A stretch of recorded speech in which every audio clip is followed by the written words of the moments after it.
So I want to tell you a story.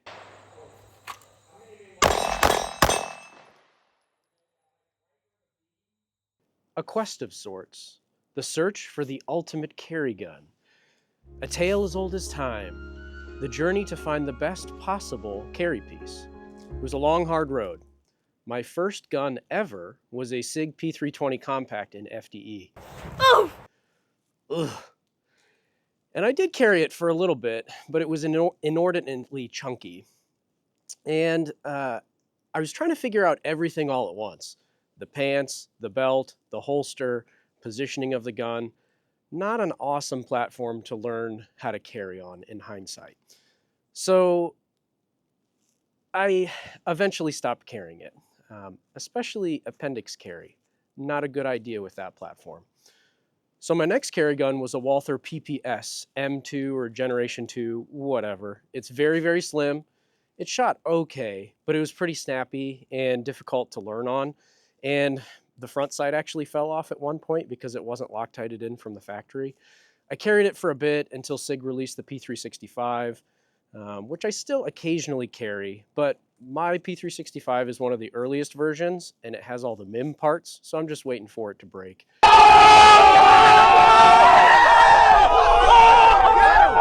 Hasn't yet.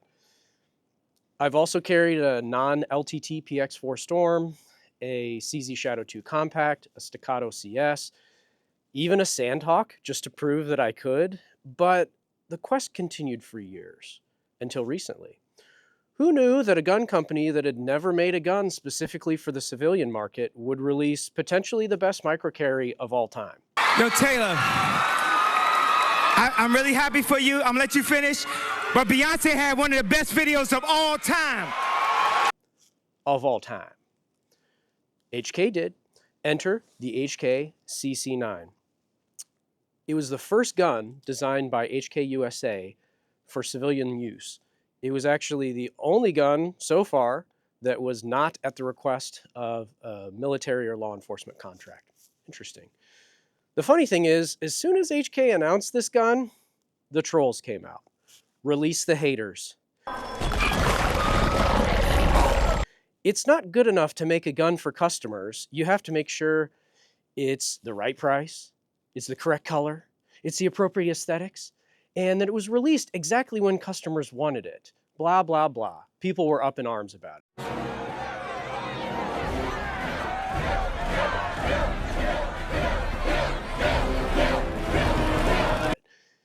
You don't do something exactly right in the gun community, and you're going to hear about it in the comment section. The comment sections were on fire. People hated this thing. The funny thing is, the most vocal people are usually the ones who have the least amount of skill and the least amount of means to purchase something like this. Here's looking at you, just as gooders. You ever heard of the Dunning-Kruger effect? But anyway, the internet hated the CC9, or at least had a lot of strongly negative things to say about it in the comment sections. The question you have to ask yourself before you put a self-affirmed comment on someone else's gun review is, have you ever actually shot the thing? Ding, ding, ding, ding. For most people, the answer for this gun was actually no, because it was pretty limited initially in production. Yeah, the most repeated comment was, it looked like a Taurus, but okay, maybe, but does it break like a Taurus? So I had an opportunity to attend a shooting course at HK, and because of that, I was granted a discount code on the new HK CC9. Like I said earlier, I'm always on the lookout for an excellent carry gun, so I took the opportunity. I ordered one sometime early this year in 2025, and it took a few months to get because they were fairly limited in production at first, but once it arrived, I was ready. I was ready for testing.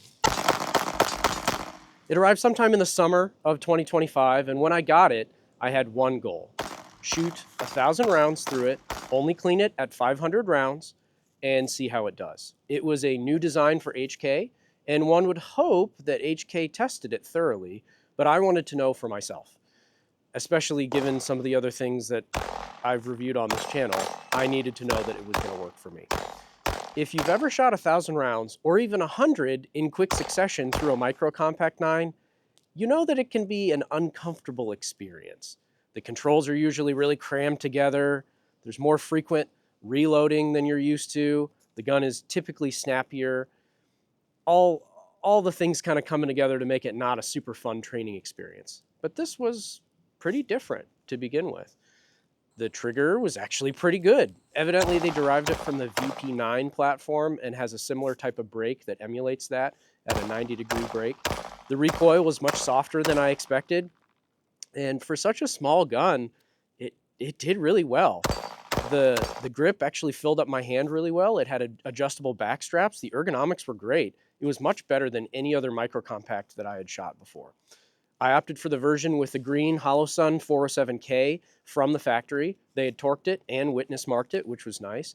It's a 6 MOA dot, which is a little bit larger than I'm used to. That's what she said. But it was super clear, even with my astigmatism. And I installed the large backstrap on the back of the gun, as well as a Talon grip, so it really stuck in my hand and was easy to control.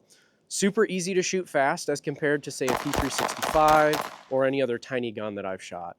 I got a holster from Alex at A&R Designs. Super impressed with the way that it rode in carry. Really, really easy to conceal and very, very comfortable throughout the day. I've worn it on long road trips, 8-10 hours. Haven't had any problems with it in the appendix position.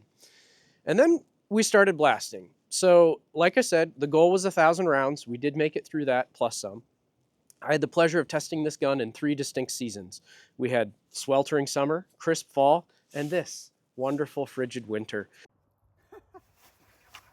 Stop.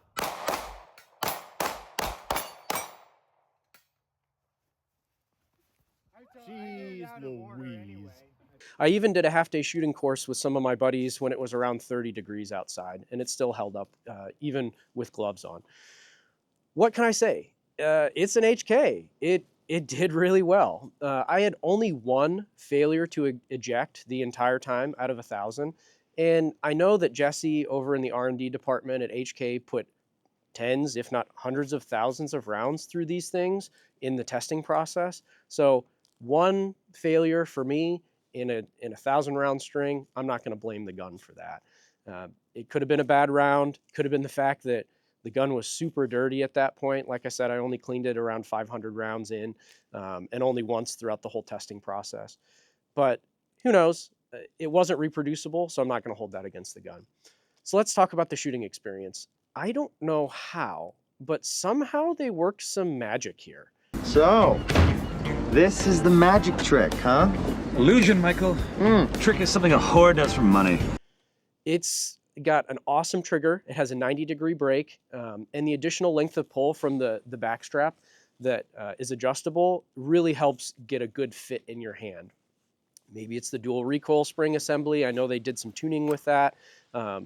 Maybe it's, I don't know. There's just something special about shooting this as compared to any other subcompact or micro-compact gun. Shoots much softer than I was expecting. The dot tracks up and down really, really well, and it's very, very pointable, even with the backstrap. I know some guns, if you start messing with the backstrap, it changes your grip angle. On this, it was very pointable with both types of backstrap, and I loved it.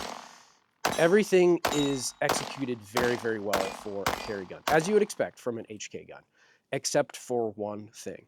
So we talked about the Talon grip. The grip texture on this thing is poo-poo. So that may be, in some people's minds, acceptable for a carry gun, but I like something with a little bit more grip. Especially if I'm going to be carrying this for self-defense, I want to be able to hold on to the gun. I don't care if there's a little red spot on my tummy from carrying it. So I want the most aggressive grip I can have, even on a carry gun. Other than that, everything else has been excellent with this gun. I believe also it's a chassis system, meaning that in the future they may release extra or different types of slides and grip modules, so you can scale up or scale down the platform depending on what you want to do. The complaints that I see about how minimal and stiff the slide release and the mag release are not really complaints for carry guns. The only thing I have to say to those people is you should lift more, bro. Yeah, buddy! Wait! Yep! Ooh.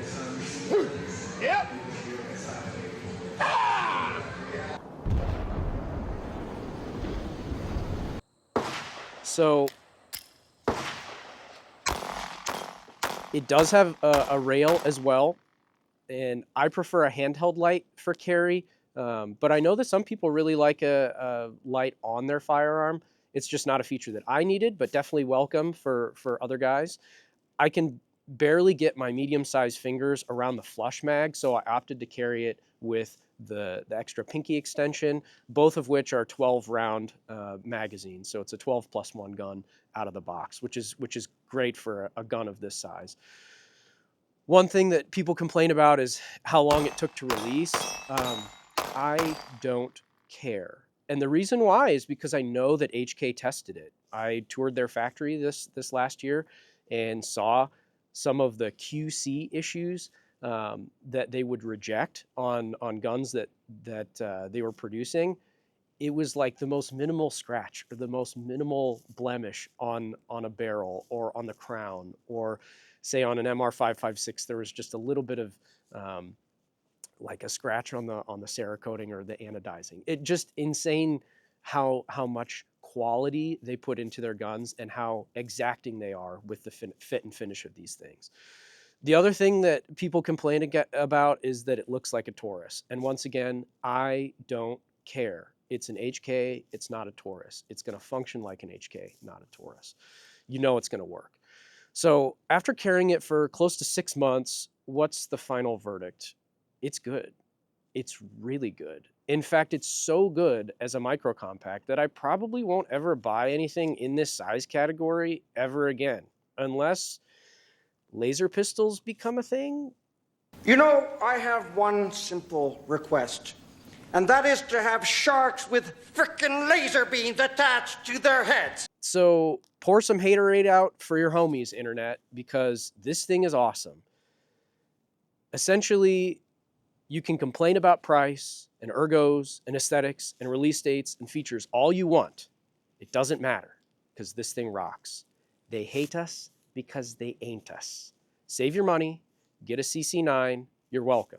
This is the Pop Doctor signing off. I may or may not be a doctor.